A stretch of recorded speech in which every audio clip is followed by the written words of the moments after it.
Animal shelters. We've all heard of them. Maybe your family adopted a pet from one.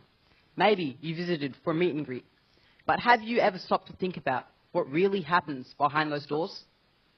Not the social media posts. Not the happy adoption photos. Not the playful puppies greeting visitors at the front. I mean the real story. The waiting. The overcrowding. The uncertainty. The animals that sit there day after day hoping someone will stop and truly see them. And honestly, that idea, being seen, is why I'm here today. I'm here because I want to be seen. Not in the sense of standing on a stage and asking for attention, but in the deeper sense, the human need to be recognised, valued, and understood.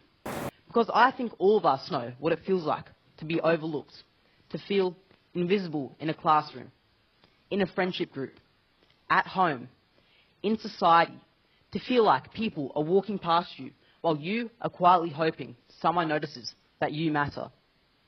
And if humans feel this, imagine the animals. Because for shelter animals, being seen is the difference between life and death. Most animal shelters are non-profit organisations, meaning they rely heavily on community donations, along with limited support from councils or government funding. Because of this, many shelters struggle in providing enough food, medical care, cleaning supplies, safe living spaces, and fair wages for staff. They're trying to provide second chances with limited resources. And this is not just a funding issue. It's a visibility issue. Because when shelters aren't seen, they aren't supported. And when they aren't supported, the animals suffer. Imagine living your life in a small cage, surrounded by noise, fear, and anxiety. For many animals in shelters, this is their reality. There are simply too many lost, abandoned, or stray animals, and not enough shelters to care for them all.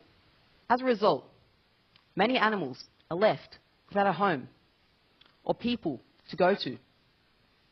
Every year, thousands of dogs, cats, and other pets are brought into shelters after being lost, abandoned, or rescued from unsafe situations. But there is often not enough room.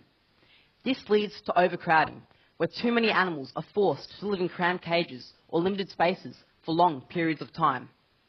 And overcrowding does not just mean discomfort, it means suffering. Animals in overcrowded shelters often experience high levels of fear, anxiety, and emotional distress. Constant barking, unfamiliar animals, and little personal space can cause them to become withdrawn, aggressive, or depressed. Sadly, this can make them seem difficult to potential adopters, reducing their chances of ever finding a home. And then there are the older animals, the senior pets. When many people walk into a shelter, they are often naturally drawn to puppies and kittens. And I mean, I can't blame them. They're small, playful, exciting, and are often seen as easier to bond with. For many families, adopting a young pet feels exciting because they imagine raising it from the beginning. But in this focus on the young and energetic, something important is often overlooked: older animals. And I think that reflects something deeper in our own society, because we do this with people too. We overlook the elderly. We dismiss the quiet. We ignore those who do not demand attention. We often celebrate what is loud, young, and exciting, while forgetting the quiet value of experience, calmness, and loyalty. Some of the most loving animals are left without a home, not because they're unwanted, but because they're simply unseen. I have a friend who adopted a 10-year-old border collie. That dog had been close to being euthanized in a shelter, many years waiting, almost forgotten. But my friend noticed him.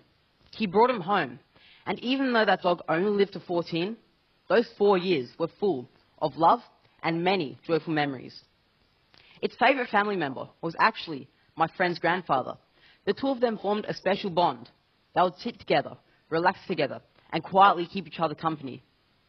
That dog was not too old. He was simply waiting for someone to recognize his worth. He just needed someone to see him. And that's the thing.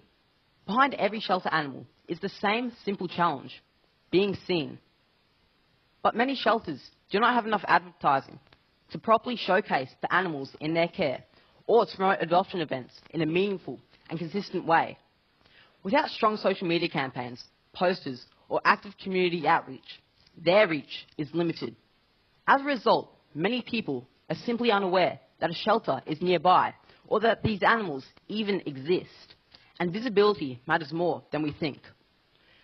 When animals aren't seen, they aren't adopted, and when they aren't adopted, they stay in shelters much longer than necessary. This creates a ripple effect. Shelters become overcrowded, staff become stretched, resources become thinner. The longer animals stay, the harder it is for them to cope with shelter life, and the harder it may be for them to attract adopters. Because in the end, it's not always a lack of willing adopters.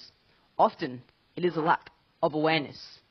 Some of the most loving animals are left without love or a place to call home, not because they're unwanted, but because they haven't been seen. And I think that should matter to all of us. Because these animals cannot speak for themselves. They cannot tell us that they need help. They cannot explain their fear. They cannot tell us that they are still waiting for someone to choose them. So I believe we must be their voice. We must be a beacon of hope for the animals who have none. Whether it's choosing adoption, spreading awareness, volunteering time, or simply visiting shelters, every small action creates change. Every act of kindness says the same thing: I see you. And sometimes being seen is where healing begins. Because a shelter should not be the end of their story. It should be the beginning of a new one. A future where no animal or human is left without love, care, or a place to call home. Because every living being deserves to be seen. Thank you.